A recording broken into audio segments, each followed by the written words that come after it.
Nelson எடுத்து என்ன சொன்னார்னா சாட்டை வந்து மாட்டிக்கிட்டாரு. நான் உங்களோட தம்ப்நெயில் ஸ்கிரீன்ஷாட் எடுத்து அதுல போடுறேன். என்ன போட்டிருக்கு? அதற்கு எதிராக நெல்சன் சொல்லக்கூடிய வாதம். அந்த வீடியோ யாராவது ஒருத்தர் அந்த இறப்பை பத்தி பேசாம கடந்து போறாங்க. அப்படியே மக்கள் இருந்தாங்கன்னா போராட்டம்ன்ற ஒன்று வெடிக்கும். அந்த போராட்டத்தோட முடிவு நிறைய பேரோட இழப்பா இருக்கும். அதாவது அமைச்சர் ஆதவ அர்ஜுனா வந்துட்டு முன்னாடி வந்துட்டு எலெக்ஷன் மேலே ஒரு ட்விட்டு போட்டு அழைச்சார் பாருங்க. அது அவருக்காக சொன்னாரா நாங்கள் வந்ததுக்கு அப்புறம் இதை பண்ணுங்கன்ட்டு. வணக்கம் மக்களே, நான் உங்கள் உதயா. நான் உங்கள் நரேன். இது உங்கள் குரு சிஷ்யா காணொலி. ஒரு விஷயம் சொல்லணும் என்னன்னா, நம்ம வீடியோ வந்துட்டு தமிழ்நாட்டில் நடக்கிற பல சம்பவங்களை பற்றி நம்ம பேசிகிட்டு இருக்கோம் அரசியல் ரீதியாக. ஆனால் யூடியூப் வந்துட்டு சில வீடியோ வந்துட்டு ப்ரொமோட் பண்ண மாட்டேங்குது. நேற்று ஒரு 10 நாள் கழிச்சு என்டிகேன்ற ஒரு தம்ப்நெயில, நாம் தமிழர் ஒரு தம்ப்நெயில நம்ம யூஸ் பண்ணதுக்கு அப்புறம் தான் அது மூவ் ஆகுது. ஸோ ஸ்டார்டிங்லேருந்து நான் எலெக்ஷன் டைமில் பார்த்தீங்கன்னா நாம் தமிழருக்காக பேசுனது இருக்குது. இந்த கண்டென்ட்டில் தமிழக மக்கள் எல்லார பற்றியும் நம்ம சொல்லணும், எல்லா விஷயத்தையும் நம்ம பேசணும்னு முயற்சிக்கும் போது ஆனால் அது யூடியூப் கை கொடுக்கல. அல்காரிதம் வந்துட்டு சேஞ்ச் பண்ணுது. இல்லை, அது அப்படி இல்லை. நம்ம ChatGPTல ஒர்க் பண்ணிகிட்டே தான் இருக்கணும். ஒரு ரீச் கிடைச்சதுக்கு அப்புறமேட்டு அது ஒரு டைம் ஒரு மாதிரி ChatGPTல ஒரு அல்காரிதத்தை நான் இப்போ போட்டு செக் பண்ணுறேன். இது மாதிரி நான் போட்டேன், இது ஏன் இந்த மாதிரி ஆகுது, வியூஸ் மக்களிடையே எடுத்துகிட்டு ஏன் போகல அப்படின்னு கேட்கும்போது, நீங்கள் ஆரம்ப கட்டத்தில் நீங்கள் என்ன பண்ணிட்டு இருந்தீங்களோ ஒரு 3 மந்த்துக்கு நீங்கள் ஹார்ட் ஒர்க் பண்ணியிருக்கீங்க. அது ஃபுல்லாக நாம் தமிழர்ன்ற ஒரு டாப்பிக்கை பார்க்க சொல்லலாம். உங்களோட ஆடியன்ஸை இந்த அல்காரிதத்தை எடுத்துன்னு போய் கொடுத்துருக்கு. அந்த ஆடியன்ஸ் வந்து நாம் தமிழர்ன்ற பார்க்க சொல்ல மட்டும்தான் கிளிக் பண்ணுவாங்க. ஸோ இப்படி இருக்கும்போது நெல்சன் ஒரு சிறந்த மனிதர் இருக்காரு. அவர் என்ன பண்ணாருன்னா, நெல்சன் பற்றி தான் சொல்கிறீங்க. அப்படிலாம் சொல்லக்கூடாதுங்க. நான் இதுக்கு முன்னாடி அவரை தப்பாக பேசியிருப்பேன். இதுக்கப்புறம் அப்படிலாம் பேசலை. அவர் ரொம்ப புனிதமானவர், அவர் நல்லவர். ஆமாம், புனிதமானவர்.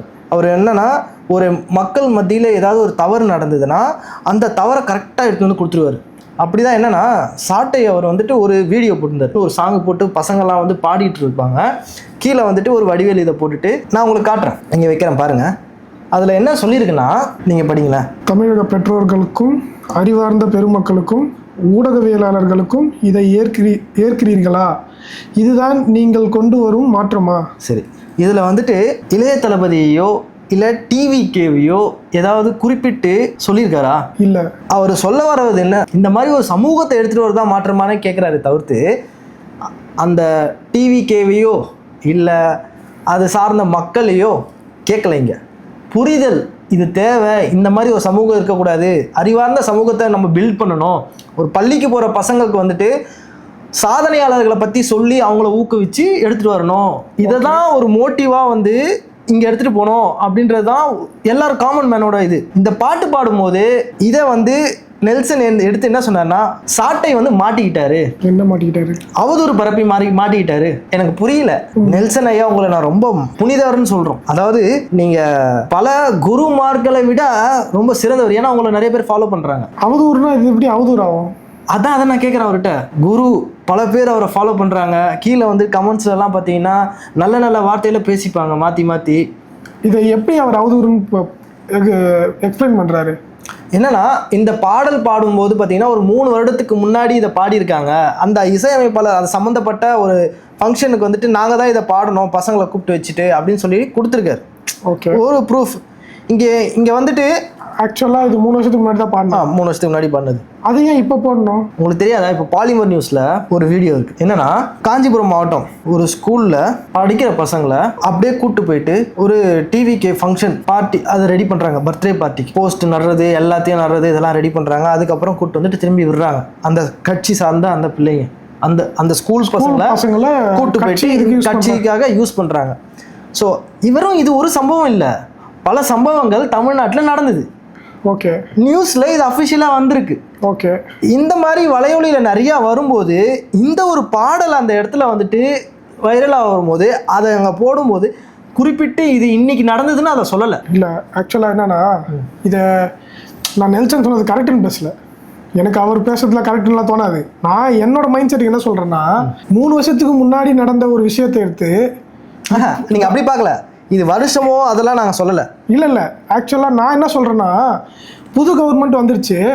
3 வருஷத்துக்கு முன்னாடி நடந்த வீடியோவை இப்போ போடும்போது கீழே வடிவேல் இருந்தார்ல பண்ணுவாங்கல்ல. இப்போ கீழே வடிவேல் இருந்தார்ல இப்படி கை காமிச்சிட்டு, அது எப்போ அந்த வீடியோ தெரியுமா? இன்னைக்கு நடந்தது இல்லைல்ல அந்த வடிவேல் பிக்சரு.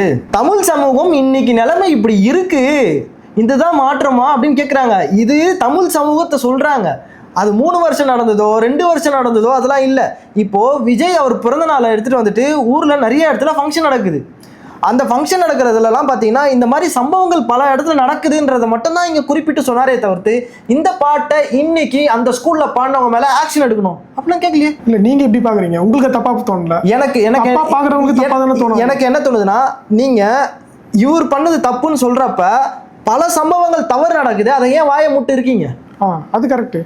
இந்த பாடலை வந்துட்டு குறிப்பிட்டு டைரக்டா எதுலையுமே சொல்லலை. இப்போ ஒரு எக்ஸாம்பிள், இப்போ சாட் ஜிபிடி எடுத்துப்போம். ஏஐ சரிங்களா, ஏஐ டெக்னாலஜியை நான் சொல்லி கொடுத்து அது சொல்லாது. நான் உங்களோட தம்ப்நெயில் ஸ்க்ரீன்ஷாட் எடுத்து அதில் போடுறேன்.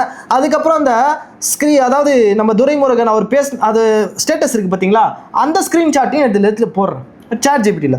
அந்த சாட் ஜிபிடியில் போட்டதுக்கப்புறம் அந்த சாட் ஜிபிடி என்ன சொல்லுதுன்னு மட்டும் பாருங்கள். அதாவது இது நெல்சன் அவரோட தம்ப்நெயில், இந்த இடத்துல நம்ம சாட்டை அவரது போட்டிருக்கு, கீழே இங்கே என்ன போட்டிருக்கு, அதற்கு எதிராக நெல்சன் சொல்லக்கூடிய வாதம் அந்த வீடியோவின் சூழலை மறைத்து தவறான எண்ணம் உருவாக்குகிறார். இது ஏஐ.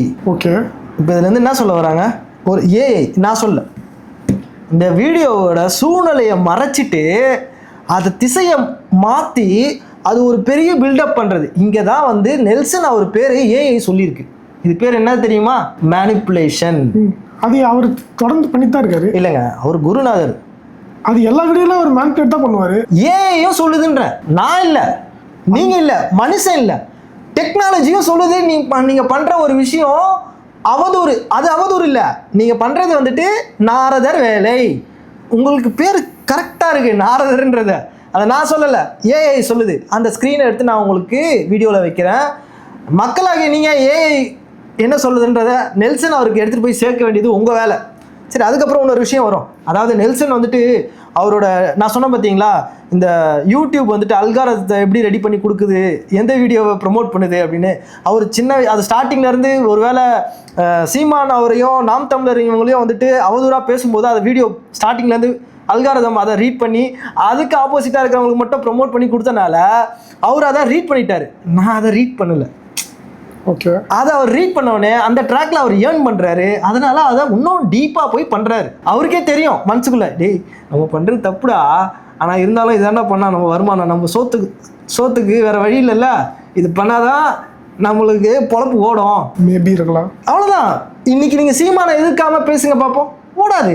நீங்க எடுத்து பாருங்க அவரோட வீடியோஸை, வியூஸ். சீமான் அவர் என்னைக்கு அவர் பேசுறாரோ வியூஸ் பயங்கரமா இருக்கும். சீமான் அவர் டாபிக் இல்லாம வேற ஏதாவது டாபிக் போட்டாலே அது டவுன் ஆயிடும். அதுதான் யூடியூப் பண்றதும், அது வேற வழி இல்லை. அவரோட பொழப்புக்கு அவர் பண்றாரு. அதுல சீமான் அவருக்கு சரௌண்டிங்ல இருக்கவங்கள்ட்ட, நம்ம தெரிஞ்சவங்கள்ட்ட பேசும்போது அவங்க சொல்றாங்க, அவர் பாவம் அவரோட பொழப்பை அவர் ஓட்டிக்கிறாரு, அது அவரோட சொத்துல எதுக்கு நம்ம கை வைக்கணும், அது ஓட்டும், பிரச்சனை இல்லை, அவர் தான் அப்படி பண்றாருன்னா நம்மளையும் அப்படி பண்ணணும் அப்படின்னு விட்டுட்டாங்க.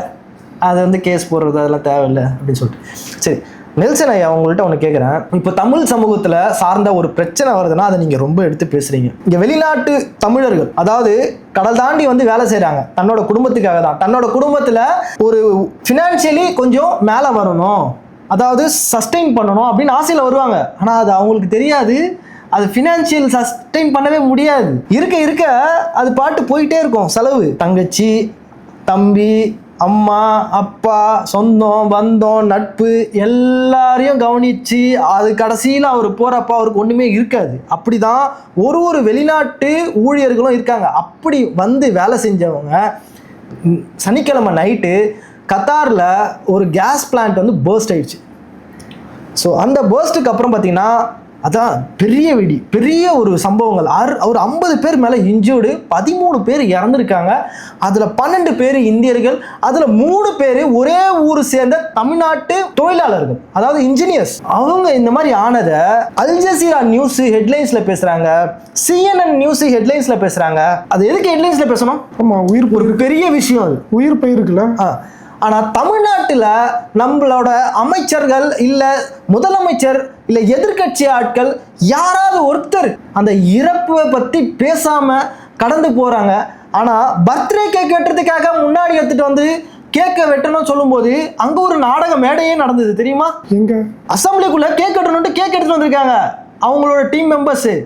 அதை வந்துட்டு அவாய்ட் பண்ணியிருக்காரு. என்னன்னா திருவள்ளூர்ல நடந்ததுல அமோனியா அந்த கேஸ் லீக்கு அதுல இறந்தவங்களோட கவலையில இருந்தாராம். அதனால அது ஸ்டாப் ஆச்சாம். அப்படிதான் நியூஸ். ஆனா வேற ஒரு போட்டோஸும் வீடியோஸும் வந்துட்டே இருந்தது. அதை பார்க்கும்போது அங்க அமோனியா கசிவா இல்ல வேற என்ன கசிவு? ஆனா நானும் கேள்விப்பட்டேன் அது ஏஐ டிஎம்கே எங்க வீடியோ ஐடி இது பண்ணதால அப்படின்னு பேசுனாங்க அப்படின்னு. அது எனக்கு கரெக்டாக தெரியல எனக்கு. ஏங்க த்ரிஷா அவரு உங்களோட எக்ஸ் வலைத்தளத்துல அஃபிஷியலா பிக்சர் போட்டிருக்காங்களா? Official picture. ஆமா, ஓகே, சரிங்களா. ஸோ அவங்களே போஸ்ட் பண்ணதுக்கு அப்புறமா இந்த மாதிரி ஒரு விஷயத்தையே ஏன்னு எப்படி ஒர்க் பண்றாங்க பார்த்தீங்களா? அதாவது ஆளுங்கட்சி எங்க ஒர்க் பண்றாங்கன்றது இப்போ தெரியுதா? இல்லை அது த்ரிஷாவே சொன்னாங்க, வீடியோ போட்டாங்க அப்படின்னு நான் கேள்விப்பட்டேன். பட் ஆனால் நான் த்ரிஷா இதெல்லாம் ட்விட்டர்ல ஃபாலோ பண்ணல. அதாவது எனக்கு தெரியாது.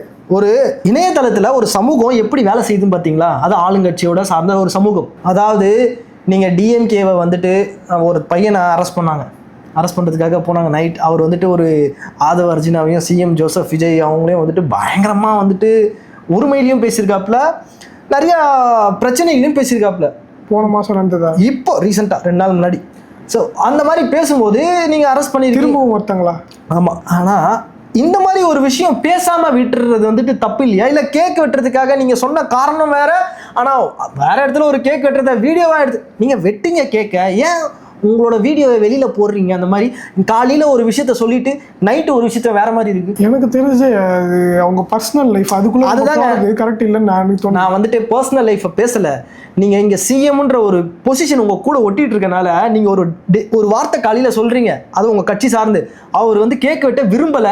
காரணம் அமோனியாவோட கசிவால மக்கள் இறந்துருக்காங்க, பாதிக்கப்பட்டிருக்காங்க. அதை நம்ம வந்துட்டு இன்னைக்கு வந்துட்டு அந்த ஒரு சூழ்நிலை நான் இல்லைன்னு சொல்லிட்டு இந்த மாதிரி ஒரு விஷயத்த காணொலியா வெளியில வரும்போது அது மக்கள் மத்தியில ஒரு சின்ன ஒரு மனக்கசப்பு இருக்கும். என்னது அந்த இடத்துல பண்ண மாட்டேன்னு தானே சொன்னார் அவரு. என்னங்க நீங்க வந்து சிஎம் ஜோசஃபா பார்த்தா ஏத்துக்க முடியல என்னால. நீங்க பர்சனலி பார்க்கும்போது அது வலையொலியில வராம இருந்தா நல்ல. அது நீங்க பர்சனலா நீங்க உங்களை நாங்க எதுவும் சொல்லல. அது வலையொலியில வரும்போது காலையில சொன்ன வார்த்தைக்கும் ஈவினிங் நடந்த விஷயத்துக்கும் ஒரு வீடியோவா வெளியில வருதுன்னா அது பேசும் பொருளாக தான் மாறும். ஆனா அது தப்பான விஷயமா அப்படின்னு கேட்டா தப்பு இல்லை. இவனும் தப்பு இல்லை, பேசினவும் தப்பு இல்லை. ஏங்க நீங்க வந்து ஒரு பொறுப்பான ஒரு விஷயத்துக்கு வந்துட்டீங்க, சரிங்களா? அங்க நீங்க சொன்ன வார்த்தை காலையில உங்க கட்சி சார்ந்த ஒருத்தர் சொல்லியிருக்காங்க. இதுக்கு நான் ஒரு எக்ஸ்பிளேஷன் தரேன். என்னன்னா அவரு சிஎம், ஓகேவா? அவர் ஒர்க்குக்கு வந்து அந்த இடத்துல அவர் ஒர்க்ல சிஎம்மா இருக்காரு. அது ஒர்க் பண்ற இடம், ஒர்க் ஸ்பேஸ். அந்த இடத்துல வந்து அவரோட பர்சனல் பர்த்டேவெல்லாம் கொண்டாட முடியாது. இது நீங்கள் என்ன சொல்லியிருக்கணும்? ஸ்டேட்மெண்ட் என்ன கொடுத்துருக்கணும்? இது ஒர்க் ஸ்பேஸு, சரி ஓகே, நீங்கள் ஒர்க் முடிச்சுட்டு என்னோட பணியூர் ஆஃபீஸ் ஆண்டவாங்க, நம்ம அதை பண்ணிக்கலாம், இல்லை வெளியில் வந்து பண்ணிக்கலாம் சொல்லியிருக்கணும். இன்றைக்கி எனக்கு அந்த சூழ்நிலை இல்லைன்னு ஒரு ஸ்டேட்மெண்ட் வருது. ஆமாம், அதுதான் சொல்கிறேன். ஒர்க் ஸ்பேஸில் அப்படி செலிப்ரேட்லாம் பண்ண முடியாது அந்த சுச்சுவேஷனில்.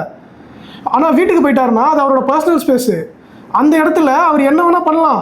பர்சனல் ஸ்பேஸை நீங்கள் பண்ணலாம், நான் பண்ணக்கூடாதுன்னு சொல்லலையே. நான் என்ன சொல்ல வரேன்னு புரியுதா? உங்களோட பர்சனல்னு ஒரு லைஃப் இருக்குல்ல, அதை சமூகத்தில் எடுத்துகிட்டு வராதீங்கன்றேன். பர்சனலாக வைங்கன்றேன். உங்களை சார்ந்தவங்கள்ட்ட சொல்லுங்க, அதை பர்சனலாக வைங்க. கேக் வெட்டினாங்கன்றதுனால அவதூறு பேசலாம் அப்படின்றது அது கரெக்டான ஸ்பீச்சே கிடையாது. நீங்கள் அதாவது சிஎம் ஜோசப் கவலையில் இருக்காருன்னு சொல்லிட்டாரு. அது கவலை வந்து 6 மணி வரைக்கும் தானா? சொல்லுங்கள். கவலை வந்து ஒரு டைம் வரைக்கும் தானா? தமிழ்நாட்டில் ஒரு அசம்பாவிதம் நடந்திருக்கு, பல விபத்துகள் நடந்திருக்கு. யாரோ ஒரு இயற்கை சூழலில் ஒரு கஷ்டம். நீங்கள் டைம் பார்த்து உங்கள் கவலையை நீங்கள் நிர்ணயிப்பீங்களா? காலையில் 6 மணிலேருந்து சாயந்தரம் 6 மணி வரைக்கும் நான் கவலையில் இருப்பேன், 6 மணிக்கு மேலே என்னோட பர்சனல் லைஃப்பில் நான் ஜாலியாக இருப்பேன். இது மாதிரி எடுத்துக்கலாமா? நீங்கள் சொல்கிறது, நீங்கள் கேட்டிங்களா இந்த கொஸ்டின்? இது மாதிரி எடுத்துக்கலாமா? இந்த கொஸ்டினுக்கு மக்களே கமெண்ட் பண்ணிட்டோம். பர்சனல் லைஃபு கமர்ஷியலாக வெளியில் அஃபிஷியலாக வெளியில் வரப்ப அதை நாங்கள் என்ஜாய் பண்ணுன்றதை தான் நீங்கள் காட்டுறீங்க. ஓகே, அந்த என்ஜாய்மெண்ட் அதுல இருக்கிறத பேசலாம், இல்லாததை பேசக்கூடாது. உங்களுக்கு திரும்பவும் நான் என்ன சொல்ல வரேன்னா, ஒரு கோயம்புத்தூர்ல ஒரு பொண்ணு கற்பழிக்கப்பட்டு இறந்தாங்க. இறந்ததுக்கு அப்புறமா அவங்க வந்துட்டு எல்லாரும் முன்னாடியே வந்துட்டு ப்ரெஸ் மீட்ல பேசும்போது ஜாலியாக சிரிச்சிட்டு பேசினதை எதுக்கு நியூஸ்ல வந்துட்டு பெருசா காமிச்சாங்க? திரும்ப கேளுங்க, எனக்கு புரியல. கோயம்புத்தூர்ல ஒரு இன்சிடென்ட் நடக்குது. 10 வயசு குழந்தைய வன்முறை பண்ணி அவங்க இறந்துட்டாங்க. அந்த இறந்த அன்னைக்கு ஒரு டிஜிபி அந்த போலீஸ் டீம் வந்துட்டு ப்ரெஸ் மீட் கொடுக்குறாங்க. அவங்க பிரஸ் மீட் கொடுக்க சொல்ல சிரிச்சு ஜாலியா அப்படி பேசிட்டு இருக்கிறத ஒரு வீடியோவா வைரலா போச்சு. அன்னைக்கு போச்சா இல்ல? வர்க்ல இருக்காங்க. இங்க நான் யூனிஃபார்ம் போட்டு நான் என்ன கேக்குறேன், யூனிஃபார்ம் போட்டுக்கிட்டு வர்க்ல இருக்காங்க. அவங்க வந்தது அந்த விஷயத்தை பத்தி பிரஸ் மீட் கொடுக்க. ஏங்க நீங்க பிரஸ் மீட் கொடுக்க தான் வந்திருக்கீங்க, இங்க கேமரா ஆன்ல இருக்கு. உங்கள்கிட்ட நான் என்ன கேக்குறேன்னா, ஒரு அசம்பாவிதம் நடந்திருக்குல்ல, உங்களுக்குள்ள ஒரு அந்த எந்த இடத்துல இடம் பொருள் ஏவல்னு ஒன்று இருக்கு. கேமரா முன்னாடி ஒரு அதை தான் நானும் சொல்கிறேன். அந்த இடம் பொருள் எவ்வளோ தான் விஜய் ஃபாலோ பண்ணாரு, வீட்டில் அதை ஃபாலோ பண்ணணும்னு அவசியம் இல்லை. இன்னொருத்தவங்க அந்த ஃபோட்டோ இடத்துல ஒருத்தவங்க தப்பு பண்ணாங்கன்னு சொல்றேன் நானு. த்ரிஷான்றவங்க ஒரு ஒய்ஃப் இல்ல, புரியுதா? த்ரிஷான்றவங்க ஒய்ஃப் இல்ல. அதாவது நீங்க பேசும்போது தவறான இது personal எப்படி வரும்? இப்போ இது எப்படி personal? ஏன்னா அவங்க வீட்டில் பண்ண விஷயம், அதை ஃபோட்டோ அவங்க இன்ஸ்டாவில் போடுறாங்களோ சோஷியல் மீடியாவில் போடுறாங்களோ, அந்த சோஷியல் மீடியாவும் அவங்க பர்சனல், அதை பற்றி நீங்கள் கமெண்ட் பண்ணலாம். இன்னொரு வீடியோ போட்டு அதை அவதூறாக பேசக்கூடாது, அது தப்பாக பேசக்கூடாது. தப்பாக பேசுனா அது தப்பு தான். அவதூறுன்னு ஒரு வார்த்தை வந்துச்சுனாலே அது அவதூறு தான். அங்கே என்ன நடந்ததுன்னு உங்களுக்கு தெரியாது. ஒரு ஃபோட்டோ வச்சுக்கிட்டு 2 பேரை கம்பேர் பண்ணி பேசுறது தப்பு தான். அவங்க பண்ணது ஃபோட்டோ போட்டாங்க, கேக் வெட்டினாங்க, 2 பேர் இருக்காங்க, இதை தான் சொல்ல முடியும் அந்த ஃபோட்டோவில். மற்றபடி அதில் எந்த ஒரு விளக்கமும் கிடையாது. அந்த ஃபோட்டோவில் அது இல்லை. நீங்கள் கேக் வெட்டுறதுக்கு ஸ்டேட்மெண்ட் ஓகேங்க, நான் என்ன சொல்கிறேன், நீங்கள் எப்படின்னா எடுத்துங்க. என்னை பொறுத்த வரைக்கும் நான் ஒரு பொறுப்பாளராக மக்களுக்காக ஒரு சமூகத்தில் ஒரு சேவை செய்கிறோன்னா வரேன்னா டைம் பார்த்து எனக்கு கவலை வராது. ஆமாம், அவ்வளோதான். இங்கே உன்னோட சிரிப்பில், உன்னோட அழுகையில், உன்னோட கஷ்டத்தில் எல்லாத்துலேயும் வந்துட்டு இங்கே பேசப்படும். ஏன்னா நீங்கள் பொறுப்பாளராக இருக்கீங்க மக்களுக்காக. நீங்கள் ஜாலியாக இருக்கிறத வந்துட்டு அதை வந்துட்டு ஒரு வலையொலியில் போடும்போது அன்னைக்கு கவலைப்படுற மக்கள்னு ஒருத்தவங்க இருப்பாங்க. அவங்க பேரை சொல்லிவிட்டு நீங்கள் காலையில் கடந்து போனதும் ஈவினிங் அதே மக்கள் அதை பார்க்குறப்ப அவங்களுக்குள்ள ஒரு வலி இருக்கும். மக்களுக்குள்ள வலி இருக்க தான் செய்யும். அந்த வலிக்கு பதில் தான் நாங்கள் கேட்குறோம். நான் கேட்டேன், அந்த வலிக்கு பதில் தான் நிறைய பேரோட கேள்வி. நீங்கள் கேட்குறது கரெக்டு தான், அவ்வளோதான். இந்த கேள்வி இதுதான் நான் கேட்டது, வேற எதுவுமே இல்லை. எல்லாரையும் நீங்கள் கன்சிடர் பண்ணுங்க, நீங்கள் என்ஜாய் பண்ணுங்க. வலையொலியில் எடுத்துகிட்டு வந்துட்டு ஆன்லைனில் போடும்போது அது எல்லாருக்கும் ஸ்ப்ரெட் ஆகணுன்றதுக்காக நீங்கள் போடுறது. அது ஏன்னா ஷேரிங், அது பப்ளிக் பார்க்குற இடம். அது பப்ளிக்கில் வந்துட்டு நீங்கள் சிஎம்ங்க. ஓகே, இதுக்கு மக்கள் தான் கமெண்ட் பண்ணணும். இதுக்கு எல்லாரும் அவங்களே சொல்லிட்டோம், பிரச்சனை இல்லை. அப்புறம் இன்னொரு விஷயம், நீட் தேர்வில் ஒரு 3 மாணவர்கள் தமிழ்நாட்டில் இறந்தாங்க. இப்போவா? ஆமாம், உங்களுக்கே தெரியல பார்த்தீங்களா? அப்போ எந்த அளவுக்கு மீடியா சப்ரஸ் ஆகிருக்கீங்க. மீடியாவில் வந்திருக்கு, ஆனால் அது பெருசாக பேசப்படல. இதே ஒருத்தர் வந்துட்டு இறந்துருந்தா, அனிதா மாதிரி முன்னாடி எலெக்ஷனுக்கு வரதுக்கு முன்னாடி நீட் ரிசல்ட் வந்துருச்சா? நீட் ரிசல்ட் வரல. நீட்டில் பார்த்தீங்கன்னாக்கா ஒரு லீக், பேப்பர் லீக் ஆச்சா, கொஸ்டின் பேப்பர் லீக். இதுக்கு முன்னாடி எழுதுறவங்க இருந்தாங்க பார்த்தீங்களா, அவங்களுக்குள்ள வந்துட்டு ஒரு மன அழுத்தத்தால இந்த மாதிரி ஒரு சூசைட் பண்ணியிருக்காங்க 3 பேர். இப்போ அவங்களோட மார்க்கு நல்ல மார்க், பட் அவங்களால வந்துட்டு காம்படிட்டிவா உள்ள போனோம்னாக்கா ஆல்ரெடி அவங்க எக்ஸாம் எழுதிட்டாங்க, அதை எதிர்பார்த்துட்டு இருந்தாங்க. திரும்பவும் அதுக்கு வந்துட்டு ஒரு வழி மாதிரி ஒரு விஷயத்த கொடுக்கும்போது அவங்க பல நாட்களா இருந்து ப்ரிப்பேர் ஆயிருப்பாங்க. அந்த ப்ரிப்பேர் பண்ண எக்ஸாம் இப்போ நான் என்ன கேட்குறேன், இந்த சிஎம்முக்கு இந்த இறந்த ஆட்களை அவங்க வீட்டுக்குள்ளேயோ இல்லை நீங்கள் அசம்பிளிக்குள்ளேயோ இந்த மாதிரியெல்லாம் பண்ணுறது தவிர்க்கணும். இல்லை உங்களுக்கு நாங்கள் இருக்கோம், நீங்கள் சொன்னீங்க பார்த்தீங்களா, படிக்கிற +2 முடித்தோடனே நீங்கள் எது படிக்கிறதா இருந்தாலும் ஒரு 20 லட்ச ரூபா நாங்கள் தரோம் உங்களோட படிப்பு, மேல் படிப்புக்காக. ஸோ அப்படி நீங்கள் ஒரு வாக்கியம், அந்த இடத்துல ஒரு பதில், யாருக்கெல்லாம் படிக்கணும்னு ஆசைப்படுறீங்களோ ஆல்ரெடி உங்களுக்கு குவாலிஃபைடு மார்க் இருக்குனாக்கா வெளிநாட்டில் படிக்கிறதுக்கும் நீங்கள் தயாருன்னு சொன்னீங்க. 20 லட்ச ரூபா செலவு பண்ணுறேன்னு சொன்னீங்க. நீங்கள் அதை அங்கே சொல்லியிருந்தீங்கன்னா நீங்கள் வந்த நாளில் இந்த 3 பேர் சாவு நடந்திருக்காது. ஒரு சைடில் பார்த்தா கரெக்டு தான், ஆனால் இன்னொரு சைட்லேருந்து பார்க்கும்போது அது டிப்ரெஷன் போகிற மாணவர்களுக்கு வந்து அது தடுக்க முடியாத விஷயம் சில இது இருக்குது. தடுக்க முடியாத விஷயங்கள் இருக்கு, தடுத்திருக்கக்கூடிய விஷயங்கள் தான் நான் சொல்லியிருக்கேன். தடுத்திருக்கலாம். அதுவும் முதலமைச்சர் அவங்க சொன்ன ஒரு விஷயம், அதாவது எலெக்ஷனுக்கு முன்னாடி அவங்க இறக்கல, எலெக்ஷனுக்கு அப்புறமா அவங்களுக்குள்ள ஒரு ஆசை கூட இருந்திருக்கலாம். அதாவது நீங்க சொன்ன இந்த ஒரு விஷயம் தமிழ்நாட்டில் மட்டும் நடக்கல, எனக்கு தெரிஞ்சு இது இந்தியா ஃபுல்லாக நிறைய இடத்துல நடந்திருக்கு. அதனால தான் இந்த காக்ரோச் ஜனதா பார்ட்டிக்கு அவ்வளோ ஸ்டூடெண்ட்ஸ் சப்போர்ட் பண்ணாங்க. சரி, ஓகே. தமிழ்நாட்டில் அதை கண்டித்து மாணவர்கள், அதாவது சென்னையில் பார்த்தீங்கன்னா போராட்டம் பண்ணுறதுக்கு வந்தாங்க. அவங்கள வந்துட்டு போலீஸ் அப்படியே தூக்கிட்டு போயிட்டாங்க. அந்த இடத்துல அவங்கள போராட்டம் பண்ண விடலை.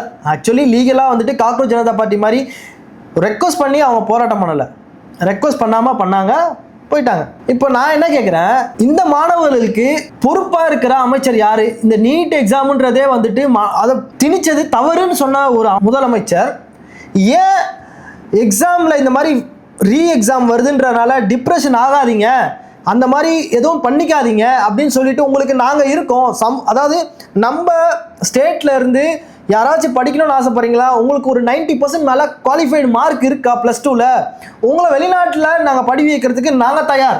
நம்ம ஊரில் இடம் கிடைக்கலனாலும் நாங்கள் உங்களை அனுப்பி வைக்கிறோம், படிங்க, உங்களுக்கு நாங்கள் கை கொடுக்குறோம் அப்படின்னு சொன்னால் படிக்கிற பசங்களுக்கு கரெக்டு தான். அது இங்கே நடக்குது, வெளிநாட்டில் நடக்குது, கல்ஃபில். ஆனால் நம்ம ஊரில் அப்படி நடக்கலையே. ஏன்னா அந்த 3 பேர் உயிர் போயிருக்காதுல்ல. படித்து முடித்து நல்ல கிரேடோடு இருக்காங்க அப்படின்னா, ஒரு குவாலிஃபையாக இருக்காங்கன்னா அவங்கள அமெரிக்கா அனுப்புறது, யூரோப் அனுப்புறது இங்கே பண்ணுறாங்க. நம்ம ஊரில் அது பண்ண நம்ம ஊரில் சொத்தை விற்று அமுச்சு அந்த பிள்ளையும் பார்த்தோன்னா திரும்ப அந்த வீட்டுக்கு செய்யுமா இல்லையானே தெரியாது. அதுக்கு அதை பற்றி பேசும்போது ரொம்ப மோசமாக இருக்குது. என்ன பண்ணுறது, சொத்தை விற்று அமுச்சு வச்சா அவங்க போய் பிச்சை எடுத்துனுக்குறாங்க யூரோப்பில். அதான் சொல்கிறேன், இந்த சூழ்நிலையே வந்துட்டு கட்டமைப்பே வந்துட்டு தப்பாகவே இருக்கு. சிஸ்டம் தப்பான சிஸ்டம் தான் நம்ம ஊரில். அந்த சிஸ்டமை தான் மாற்றணும்னு சொல்லியிருக்காங்க, மாற்றாங்களான்னு பார்க்கலாம். ஆனால் போக போக பார்த்தா அது திரும்ப அதே சிஸ்டம் தான் நடக்கிற மாதிரி இருக்குது. எனக்கும் டவுட்டாக தான் இருக்குது. இங்கே எப்படின்னா தமிழ்நாடு மக்கள் வந்துட்டு இந்த ஓட்டு போட்டாங்க பார்த்தீங்களா, ஓட்டு போட சொல்ல அவங்க பர்சனல் லைஃப் எல்லாம் நினச்சிலாம் ஓட்டு போடலை, ஒரு அன்பானவராக பார்த்து தான் ஓட்டு போட்டாங்க. அப்போது ஒரு விஷயம் ரொம்ப பேசும் பொருளாக வெளியில் வரப்ப ஏன்டா கை கொடுக்கல நம்ம ஆள் அப்படின்னு எதிர்பார்ப்பாங்க. நீங்கள் கேக்கு வெட்டின அன்னைக்கு எனக்கே ஒரு கவலை, கத்தாரில் இப்படி பேச சொல்ல CNN நியூஸ் பெரிய பெரிய நியூஸ்லாம் பேசுகிறாங்க, அடுத்த நாள் அன்றைக்கி அசம்பிளியில் நீங்கள் ஏன் அதை பேசலை, நீங்களும் பேசலை, உங்களுக்கு மேலே இருக்க குருவும் அதை பற்றி கண்டுக்கல. என்ன பண்ணுறது, நம்ம ஊரில் பிறந்தா நீ இது தாண்டா வாழ்க்கை, உன் வாழ்க்கை இது இப்படி தாண்டா, இதை மீறி எதுவும் நடக்காதுடா அப்படின்ற மாதிரி தான் இருக்குது. மீறி நடக்கணும்னா பல போராட்டங்கள் நீ பண்ணணும்டா, ஈஸியாக கிடைக்காது. நீ ஒரு நல்ல நிலைமைக்கு வரணும்னா அது ஈஸியாக கிடைக்காது, போராடு, பயங்கரமாக போராடு, மென்டல் டார்ச்சர் இருக்கும். அதுதான் லைஃப் சைக்கிள். அதுதான் இங்கே இருக்கவங்களுக்கு அப்படி இல்லைங்க. இங்கே பாருங்களேன், நம்ம ஊரில் அது பழகினால தான் இந்த வார்த்தை. பல போராட்டங்கள் பண்ணி நாட்டை தான் காப்பாற்றுவாங்க, போரில் வந்து ஜெயிப்பாங்க. அதாவது சிஎம்ன்றவர் தான் போராடுவார் மக்களுக்காக, கீழே இருக்கவங்கள போராட விடுறது ஒரு நல்ல தலைவருக்கு எடுத்துக்காட்டு இல்லை. கீழே இருக்க மக்களை போராடி தான் அவங்களோட தேவையை எடுத்து வர மாதிரி ஒரு சூழ்நிலையை உருவாக்கி வைக்காம மக்களுக்கு தேவையானதை கொடுக்கறதுக்கான. நீங்கள் சொல்கிறது கரெக்டு. எஜுகேஷன், ஃபுட்டு, மெடிசன், இது மூணு, மெடிக்கல் ஃபெசிலிட்டி, இது மூணுமே தர வேண்டிய விஷயம். இதுக்காக போராடுறது தப்பு. ஆமா, மற்ற விஷயத்துக்கெல்லாம் கஷ்டப்பட்டு தான் வாங்கி ஆகணும். இப்போ சீமான் என்ன சொன்னாரு, மருத்துவம், அதுதான் நானும் சொன்னேன். அதாவது நீங்க சொன்னீங்களா, மருத்துவமும் படிப்பு ஃபுட்டு, கல்வி வந்து இலவசம், உலக தரம் வாய்ந்த கல்வி, மருத்துவம் உலக தரம் வாய்ந்த மருத்துவம் நான் எடுத்துட்டு வரேன்னாரு. இவங்களுக்கு வந்துட்டு அதை குடிக்கிற நீர் இதுதான் இலவசம், மற்றது எல்லாமே வந்து நீங்க போராடணும், அதாவது சோம்பேறியா இருக்கக்கூடாது. ஸோ அந்த விஷயம் ஓகே. ஆனால் இங்கே அடிப்படைக்கே வந்து கஷ்டப்படணுமே, அடிப்படை தேவைக்கே கஷ்டப்படணுன்றப்போ அது தப்பாக தான் இருக்குது. சரி, இன்னொன்று சொல்ல வந்துட்டேன், நேற்று நம்ம பேசணும். இப்போது இளைய தளபதி விஜய் இப்படி ஒன்று பண்ணார்ல, ஸ்வாக் அப்படி பண்ணும்போது அந்த அமோனியாவில் உயிரிழந்தாங்களே, அதெல்லாம் நினச்சிட்டு இப்படி பண்ணுவாங்களா? யாருக்காக அரசியல்? கரெக்டு, அது கரெக்டான கொஸ்டின். இப்போ நான் உங்களுக்கு எதுக்கு தெரியுமா அதை சொன்னேன் கடைசியா? இப்போ நீங்கள் கேட்டது இது கரெக்டான கொஸ்டின். நான் எதுக்கு தெரியுமா சொன்னேன், அவர் எப்பவுமே இப்படி தான், அது நைட்டு காலையில் இல்லை. நான் ஒன்று சொல்கிறேன், என் கூட ஒரு பொண்ணு இருக்குப்பா, அது சொல்லுது, நீ என் கூட தான் பர்த்டே ஃபங்க்ஷன் கொண்டாடணும், வேறு எங்கேயும் கொண்டாடக்கூடாது. நான் சும்மா சொல்கிறேன், நான் பர்சனலாக சொல்லிக்கிறேன், நான் யாரையும் சொல்ல. அவர் ஐயோ கேக்கு கொண்டாட்டா வெளியில் எங்கேயாவது தெரியக்கூடாதுடா சாமி, நான் வீட்டுக்கே போய் கொண்டாடிக்கிறேன்டா அப்படின்னு வீட்டுக்கு போயாச்சு. வீட்டுக்கு போய் கொண்டாடினதுக்கப்புறமா அதை தூக்கி வெளில போட்டாச்சு. ஆனால் காலைல பேசணும், நான் ரொம்ப கஷ்டப்படுறேன், எனக்கு மக்களோட வழி தான் முக்கியம், நான் என்னோட சந்தோஷத்தை கூட இழக்கிடுறேன், எனக்கு வேற எதுவுமே தேவையில்லை அப்படிலாம் சொல்லிட்டு நீங்கள் உங்களோட லைஃப்பை ஜாலியாக, அதாவது நான் பண்ணி பேசுகிற மாதிரி இல்லையே, டேரெக்டாக பேசுகிற மாதிரி, டேரெக்டாக தான் பேசுகிறீங்க. உண்மையாக தாங்க கேட்குறேன், எனக்கு அப்படி தோணுச்சிங்க. நீங்கள் என்னை தப்பாக கூட நினச்சிங்க, மக்களாகி நீங்கள் என்னை தப்பாக பேசுங்க, என்ன வேணாலும் பண்ணுங்கள், எனக்கு என் மனசுக்கு அப்படி தான் பட்டுது.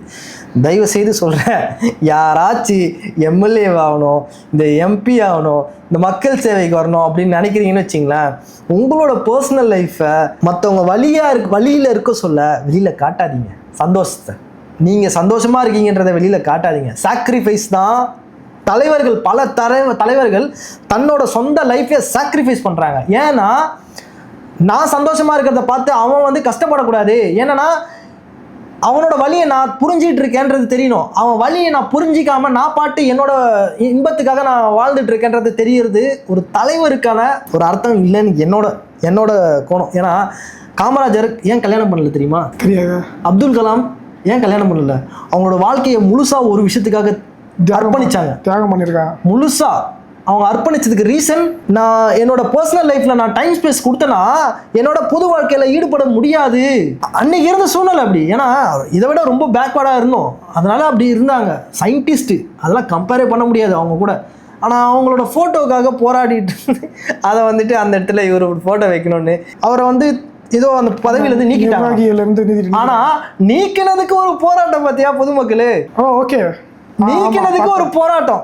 அந்த இந்த மாதிரி மக்களை தான் இந்த வீட்டில் இருக்க ஆன்டிங்கெல்லாம் கூட்டிட்டு வந்து போராட்டம் பண்ணாங்க. இல்லை என்ன நான் என்ன சொல்ல வரேன்னா, கிளாஸ் ரூமுக்குள்ளே ஃபோட்டோ மாட்டது தப்புன்றத அந்த மக்களுக்கே புரியலன்னா அந்த சமூகம் இன்னைக்கு எப்படி இருக்கோ தலைமுறையாக அப்படி தான் இருக்கும், மாறாது. பார்க்குற மக்கள் நீங்கள் தான் சொல்லணும். இந்த வீடியோவில் காணொலியில் நான் பேசுனது ஏதாவது தவறுதுன்னா சொல்லுங்கள். இல்லை, என்னை பொறுத்த வரைக்கும் மாற்றம் ஒன்றே மாறாதது.